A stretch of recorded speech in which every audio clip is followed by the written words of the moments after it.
Millions of people are trying to recover after Michael swept through and devastated parts of Virginia, Georgia, the Carolinas, and Florida this week. The hurricane killed 14 people and has left more than 1 million without power. Tennessee native Colton Milligan sent us a photo from Mexico Beach, Florida, which hopefully we'll have up here soon. Here we are. On Wednesday, Hurricane Michael slammed into Florida's panhandle, destroying cities like Mexico Beach and Panama City. And while Mexico Beach is over 500 miles away, that destruction still hits close to home. 10 News reporter Gabrielle Hayes spoke to that man who we just told you about how Michael affected his family. Gabrielle? Daniel, Colton Milligan's dad is originally from East Tennessee, but owns the marina Mexico Beach. He made his way to the city after the hurricane hit to check on his family's property and to get a first-hand look at the devastation.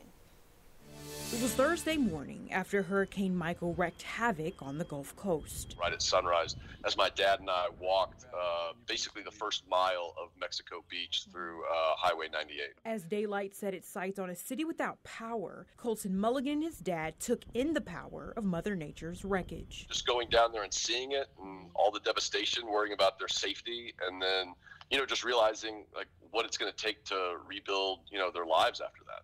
Milligan lives in Nashville, but his dad is from Knoxville. His family owns the Mexico Beach Marina. Everybody split up because we were able to get multiple rent-a-cars. And so some of my family went back to Knoxville just to have a safe place to stay. Saturday, his dad is back in Mexico Beach, looking at the pieces and trying to figure out how to put them back together again. They have no idea. Yeah. I mean, it forces that crossroads of, hopefully, insurance money will help cover a lot of it. But at the same time, like their entire lives down there were destroyed. And while he's unsure about the city's future, he says putting video of the aftermath out there meant sharing a very powerful story. So, I don't know how often I'll wind up going back there.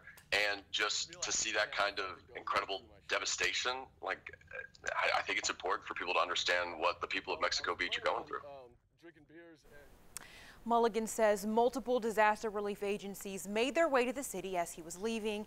He says a lack of communication is something people are struggling with, trying to find out the status of their families. Daniel. Gabrielle Hayes on a disaster hitting close to home. Thanks.